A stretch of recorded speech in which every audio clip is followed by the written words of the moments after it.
నిద్రపోవడానికి శక్తి కావాలంటే ధ్యానం కావాలి.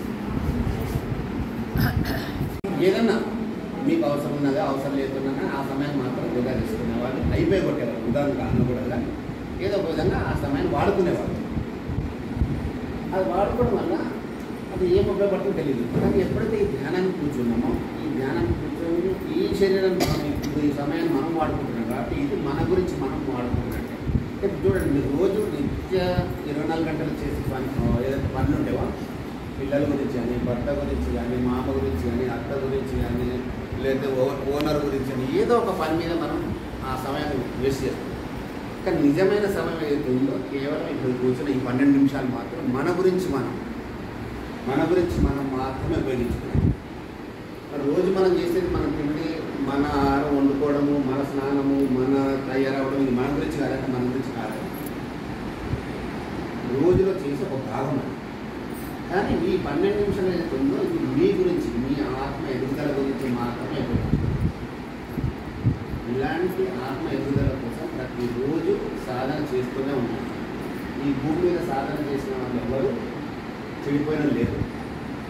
ఏదైనా కానీ దొంగతనం సాధన చేసి దొంగతనం బాగుపడతారు, ఏదైనా ఇంకేదైనా పని చేయాలనుకున్నప్పుడు ఆ చేసినప్పుడు అది బాగుపడతారు. ఏదైనా కానీ మనం ధ్యాన సాధన చేస్తున్నాం కాబట్టి ధ్యాన సాధన వల్ల మనం బాగుపడుతుంది. మన సొసైటీని, మన లోకాన్ని, మన ఇంట్లో అందరూ కూడా బాగుపడుతున్న వాళ్ళు.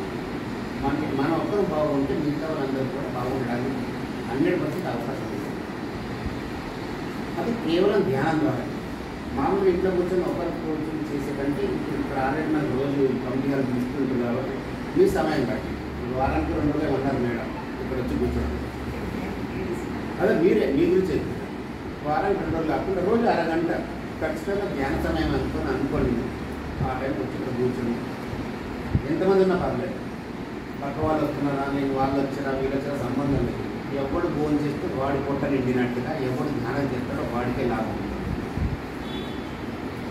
మీరు భోజనం చేస్తే మీ ఆయన పొట్ట నిండినట్లయితే మీరు మొత్తం 2 గంటలు మీరు ఒక్కరే తినేయచ్చు కాదు కదా. ఎవరు భోజనం వాడు చేయాలన్నట్టు మనం కూడా ఎవరి సాధన వాడు చేయాలి కాబట్టి ఏదో ఒక సమయాన్ని కేటాయించుకొని ఆ సమయాన్ని ఇక్కడ పెట్టి మీరు ఈ ధ్యాన ఫలితాన్ని పొందడానికి మంచి అవకాశం ఉంది. చాలామందికి ఇంట్లో ఉన్న తర్వాత కూడా చేసుకోవడానికి అవకాశం ఉండదు, ఇలాంటి కమిటీ హాల్ ఉండదు, ఒక గ్రూప్ ఉండదు, ఎప్పుడూ ఏదోలా ఫీల్ అయిపోతుంటారు. కానీ మీకు అన్ని విధాలుగా ఆ భగవంతుడు అన్ని విధాలుగా సమకూర్చి మీకు ఇక్కడ ఇచ్చాడు కాబట్టి దీన్ని ఉపయోగించుకోవడం మీ అంత ఉత్తమమైన ఇంకొకరు లేరు. కాబట్టి ఖచ్చితంగా రోజు మీరు ఏదైనా ఒక సమయం కేటాయించుకోండి. ఆ సమయాన్ని ఇది కేవలం ధ్యాన కేంద్రంగా మాత్రం పెట్టండి. ఇక్కడ వచ్చి కూర్చున్న తర్వాత మీ ఆయన ఎంత సంపాదిస్తుంది, మీ కూతురు ఎంత సంపాదిస్తుంది, మీ కొడుకు ఏమన్న కర్మాలను బట్టి వాళ్ళ స్థితి ఉంది. అంతేగాని వాడు సంపాదిస్తున్నంత మాత్రం మనకి ఇచ్చేది లేదు, మనకు వచ్చేది లేదు.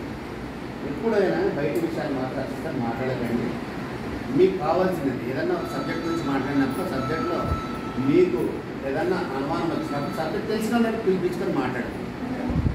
అంతేకాని మిగతా విషయాలు మాత్రం అసలు మాట్లాడకండి. దానివల్ల ఎనర్జీనే వేస్ట్ అయిపోతుంది కానీ వచ్చేది ఏముండదు.